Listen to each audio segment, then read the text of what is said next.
Hola, ¿qué tal? Muy buenas, mi nombre es Augusto, soy estudiante de primer año de medicina de la Facultad de la Universidad Veracruzana. En este video te voy a enseñar lo que es la formación del ojo en la etapa de la embriogénesis. El libro base que voy a ocupar que ocupé más que nada para hacer este video, es el de Embriología Médica de Lachman. Este solamente es el libro base, sin embargo voy a ocupar otros libros para poder complementar. De hecho, se van a dar cuenta que en el video voy a tocar uno que otro tema que ni siquiera viene aquí como subtema en el libro, así que voy a ocupar otros libros de embriología también para poder complementar lo que es el tema. Entonces, sin nada más que decir, comencemos.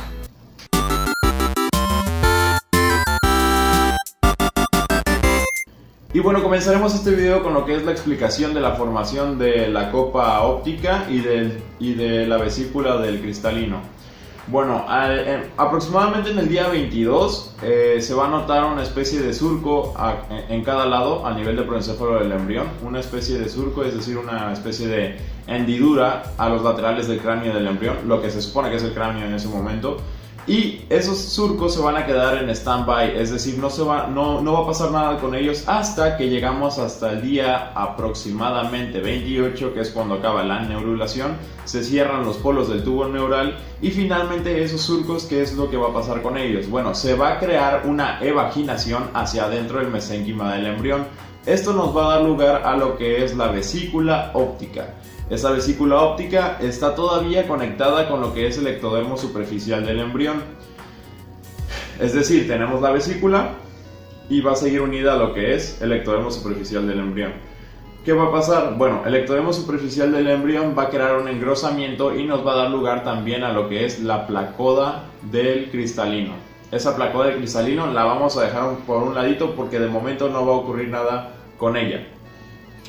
La vesícula óptica, después de eso, ahora se invagina. Eso quiere decir que se hunde en el mesénquima del embrión. Se separa del ectodermo superficial, se separa y se mete más hacia adentro. Es decir, se hunde más hacia adentro del mesénquima del embrión. Y nos va a dar lugar por fin a lo que es la copa óptica. La copa óptica va a estar dividida, va a estar hecha por dos capas, una interna y una externa. Esas dos capas van a tener una luz, es decir, esas dos capas no van a estar fusionadas, van a estar divididas por una luz, el cual se va a llamar un espacio intrarretiniano. Ese espacio intrarretiniano va a desaparecer, provocando que después de unos días va a desaparecer y va a provocar que esas dos capas, tanto como la interna como la externa, se terminen uniendo. Debajo de lo que es la copa óptica, en cada copa óptica, recuerden que estamos hablando de dos copas ópticas, una para el lado izquierdo y otra para el lado derecho. De cada lado de la copa óptica, lo que vamos a tener va a ser una fisura que se llama fisura coroidea.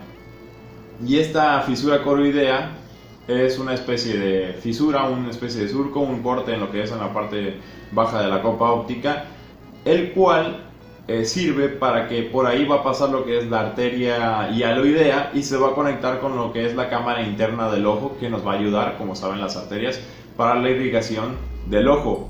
Posteriormente, más o menos por ahí de la semana 5, ¿recuerdan esa placoda óptica de la cual hablamos? De la placoda del cristalino, perdón. ¿Recuerdan esa que dijimos, la vamos a dejar aquí y vamos a seguir con lo que es la formación de la copa óptica? Bueno, ahora la placoda óptica se va a separar de lo que es el ectodermo superficial del embrión. Se va a separar y se va a invaginar también. Se va a colocar justamente dentro y en medio de lo que es la copa óptica.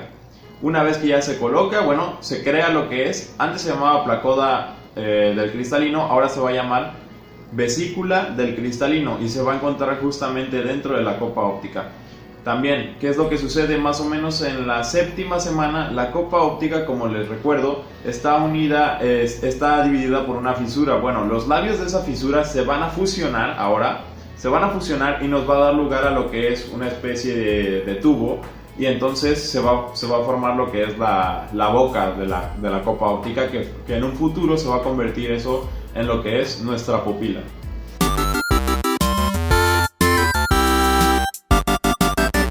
Y bueno, seguiremos hablando, pero ahora sobre la retina, el iris y el cuerpo ciliar, cómo se va a dar lugar a cada uno de estos. Para poder seguir hablando de estos, vamos a tener que seguir hablando de la copa óptica.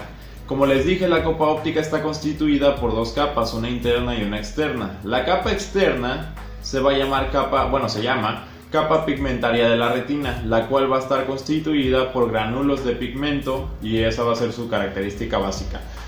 Lo que es la capa neural es un poquito más interesante, se divide en 5 secciones y también esas 5 secciones se va a clasificar en dos, una parte ciega y una parte óptica de la retina.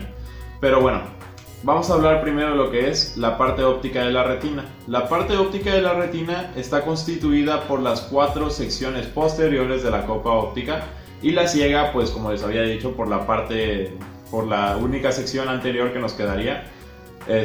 También está constituida por eso. Entonces vamos a hablar de la parte óptica primero. La parte óptica está constituida por 4 capas, las 4 capas posteriores, como les había dicho, y cada capa contiene diferente tipo de células. La primera capa contiene células que se van a diferenciar en conos y bastones.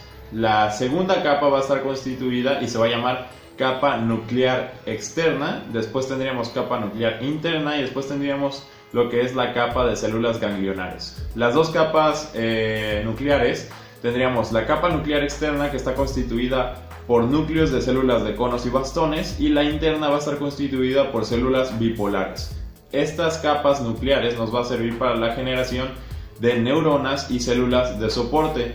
Y la capa de células ganglionares es muy interesante también y nos va a dar lugar a lo que es el tallo óptico. ¿Cómo nos va a dar lugar a este tallo óptico? Se los voy a explicar más específicamente a detalle en otra sección de este video, pero de mientras el tallo óptico se va a crear, el nervio óptico se va a crear gracias a los axones de las células ganglionares.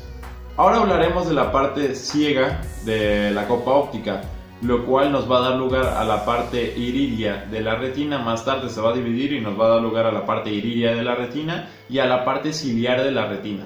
La parte iridia de la retina va a ser la que nos va a dar lugar a la capa interna de lo que es el iris, y la capa ciliar nos va a dar lugar a lo que es el cuerpo ciliar, como su mismo nombre lo dice. Mientras ocurre esta división entre la parte ciliar y la parte iridia, también vamos a tener lugar, nos va a dar lugar lo que es también a la creación del músculo esfínter y del dilatador de la pupila, pero en otra zona. El espacio que está constituido por la región que se encuentra entre la cúpula óptica y el epitelio superficial va a estar repleta de mesénquima laxo, y ahí es donde los músculos esfínter y dilatador de la pupila se van a crear a partir del ectodermo subyacente de la capa óptica. Estos músculos nos van a servir tanto como para dilatar o como para contraer la pupila, es decir, vamos a controlar mediante eso, estos músculos van a controlar cuánta luz entra y cuánta luz no entra en nuestros ojos básicamente.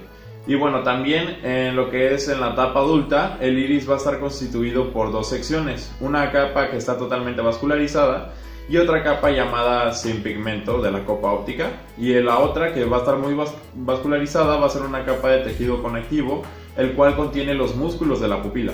La parte ciliar de la retina la vamos a poder identificar muy fácilmente, es la sección más anterior de lo que es la capa óptica. Es básicamente esas donde se notan esas curvaturas o esos pliegues, ahí se va a localizar lo que es la parte ciliar de la retina. Y esa parte ciliar de la retina va a estar cubierta por un tejido de mesénquima laxo, el cual nos va a dar lugar a lo que es el músculo ciliar. Este músculo ciliar se va a conectar con lo que es el cristalino mediante una red de fibras elásticas. Esta red de fibras elásticas la vamos a llamar el ligamento suspensorio. Ahora, ¿para qué nos va a servir este músculo ciliar? La contracción de este músculo ciliar lo que va a hacer es que va a modificar la tensión del ligamento y va a controlar de esa manera lo que es la curvatura del cristalino.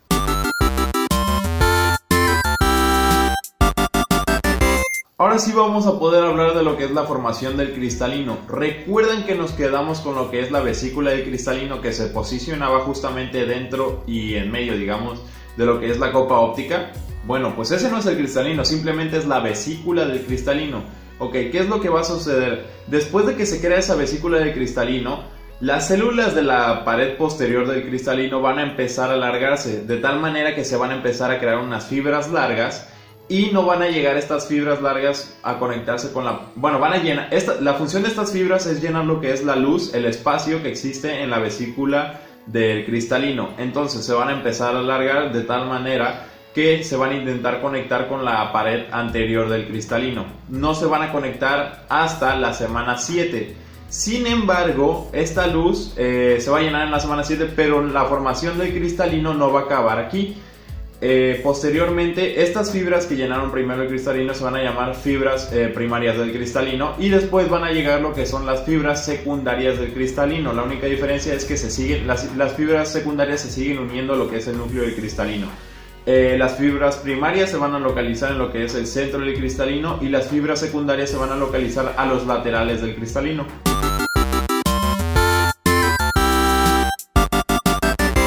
Ahora vamos a hablar de lo que es la capa coroides, la esclerótica y la córnea.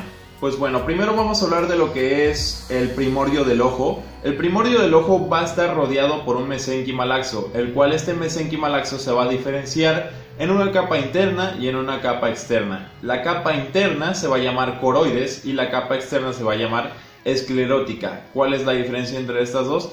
La capa interna va a asemejarse a lo que es la pía madre del encéfalo, la cual está vascularizada, al igual que en el ojo está vascularizada, y la capa esclerótica se va a continuar con lo que es el tallo óptico, es decir, la capa coroides se va a detener simplemente para lo que es la copa óptica y ya no va a pasar de ahí del tallo óptico, nada más se va a quedar justamente con lo que es la copa óptica sin meterse en el tallo óptico. Sin embargo, la esclerótica, que rodea también lo que es la coroides, que semeja a la dura madre también de lo que es el encéfalo, va a continuarse con lo que es el tallo óptico. Así como el mesénquima se diferencia en lo que es coroides y esclerótica, la parte anterior del ojo no se va a diferenciar en eso. Lo que es la parte anterior del cristalino y al iris no se va a diferenciar en eso. También se va a diferenciar en dos cosas distintas, en dos capas, en una interna y en una externa. La capa interna se va a llamar membrana iridopupilar y la capa externa la vamos a llamar sustancia propia de la córnea o simplemente estroma de la córnea, que se va a continuar con lo que es la esclerótica. Estas dos capas que acabo de mencionar se van a denominar cámara anterior, y también vamos a tener una cámara posterior que en un momento hablaré. La cámara anterior va a ser lo que es la membrana iridopupilar y lo que es la sustancia propia de la córnea, pero también en ese momento la córnea ya va a constar de un epitelio, va a estar hecha de tres capas. Lo que tenemos, una capa epitelial derivada del ectodermo superficial, la sustancia propia o el estroma que se continúa con la esclerótica, y una capa epitelial que rodea lo que es la cámara anterior. Y también vamos a tener lo que es la cámara posterior, que va a estar comunicada a través de la pupila, y cabe mencionar que la membrana iridopupilar va a desaparecer para que estén conectadas también. Mediante la pupila van a estar conectadas la cámara anterior y la cámara posterior. La cámara posterior está constituida por lo que es la parte anterior del iris y la parte posterior del cuerpo ciliar.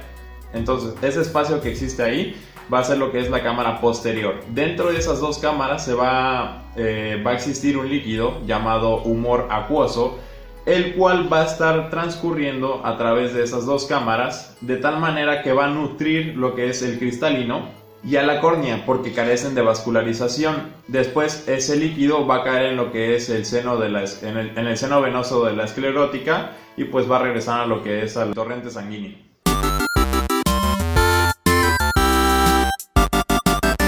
Ahora vamos a hablar de lo que es el cuerpo vítreo. En una manera no médica, el cuerpo vítreo es como la bola blanca del ojo. La bola blanca del ojo o el cuerpo vítreo se va a formar de la siguiente forma. Así como el primordio del ojo estaba rodeado de mesénquima laxo, también va a contener mesénquima laxo, que se metió por lo que es la fisura coroidea, que ya lo que fue la fisura coroidea porque se unió y creó lo que es el tallo óptico.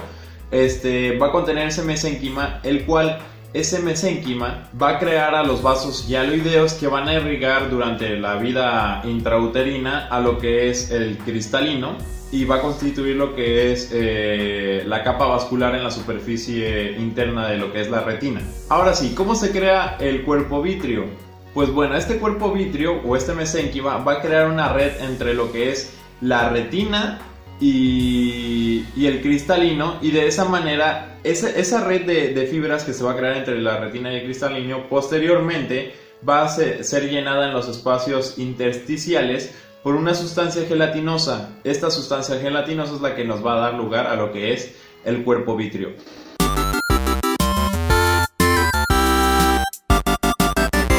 Procedemos con la explicación de lo que es por fin el nervio óptico, lo cual está, no sé, como que a mí me gusta esta formación del nervio y me parece un poquito interesante. Bueno, cuando se cierra la fisura coroidea, no sé si recuerden que había una fisura en lo que es la copa óptica, esa fisura coroidea, los labios se van a fusionar y nos va a dar lugar a la creación de una especie de túnel, el cual lo vamos a denominar el tallo óptico. En ese tallo óptico también recuerdan que la capa neural, la capa interna de lo que es la copa óptica, contiene células ganglionares y les dije que los axones de esas células ganglionares van a crear el nervio óptico. Pues sí, los axones de estas células ganglionares van a desembocar en lo que es el túnel del tallo óptico. Van a desembocar en lo que es el tallo óptico y ahí conforme se van aumentando ese tipo de células, se va a llenar de los axones, se van a seguir llenando, hasta que por fin se va a tapar por completo y la pared interior y posterior de la pared interior y externa de lo que es el tallo óptico se van a fusionar y de esa manera se va a crear el nervio óptico. Ese nervio óptico se va a continuar por lo que es el tallo óptico. Y recuerdan que esos nervios, justamente, recuerden que tenemos dos copas ópticas y dos tallos ópticos, van a continuarse por ahí hasta llegar a lo que es el cerebro y se van a fusionar y van a crear lo que es el quiasma óptico que se sitúa en la parte superior de la silla turca. Bueno, ahí es donde se va a quedar lo que es el quiasma y finalmente tendríamos lo que es el nervio óptico. También cabe mencionar que justamente en el centro del nervio óptico se va a encontrar la arteria hialoidea, no sé si la recuerdan. Vamos a necesitar todavía de un sistema de irrigación, pero esa arteria hialoidea ya no se va a llamar así, ahora se va a llamar arteria central de la retina. Y bueno, finalmente ya para terminar con lo que es el nervio óptico y el tallo óptico, el nervio óptico se va a continuar con lo que es la capa esclerótica, que se asemeja a la dura madre de lo que es el cráneo.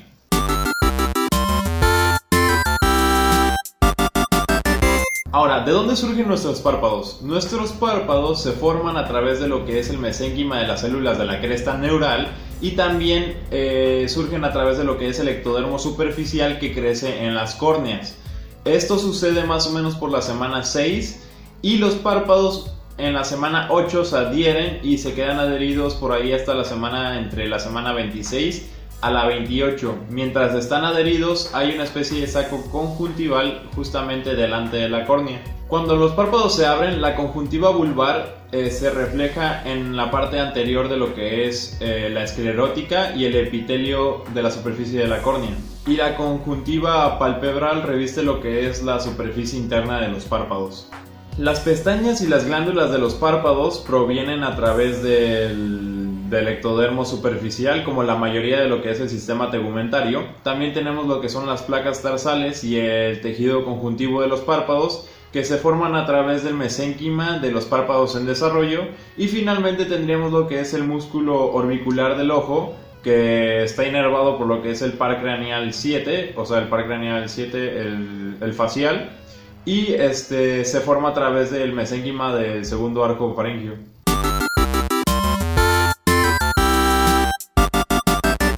El desarrollo de las glándulas lagrimales se lleva a cabo en el ángulo superolateral de las órbitas y surge a través de unas yemas sólidas que surgen en el ectodermo superficial. Y bueno, estas lágrimas van a drenar a lo que es al saco lagrimal y de ahí va a llegar finalmente a lo que es el saco nasolagrimal, en el conducto nasolagrimal, perdón. Y bueno, estas glándulas lagrimales no van a tener función al momento del nacimiento y generalmente por eso que cuando nacen los bebés es tan pequeña la glándula que no tiene funcionalidad aún y pues no produce lágrimas. Es por eso que al momento de llorar no producen lágrimas. Y estas lágrimas o estas glándulas lagrimales van a funcionar hasta que más o menos tardan entre 1 mes y 3 meses ya cuando están fuera del útero. Entonces, pues al momento del nacimiento, dentro de 1 a 3 meses, es cuando empiezan a funcionar estas glándulas.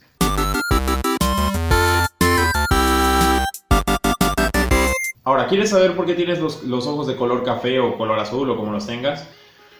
Pues bueno, justamente en el iris, en el tejido conjuntivo de la parte del iris, en el tejido conjuntivo y vascularizado de la parte del iris tenemos unas células pigmentadas llamadas cromatóforos. El color de nuestros ojos va a depender de la concentración y distribución de estas células en lo que son esta zona del iris. Por ejemplo, si el pigmento de melanina está en la superficie posterior del iris, tus ojos van a ser colores de color azul. Sin embargo, si se encuentran en el estroma del iris, van a ser de color café.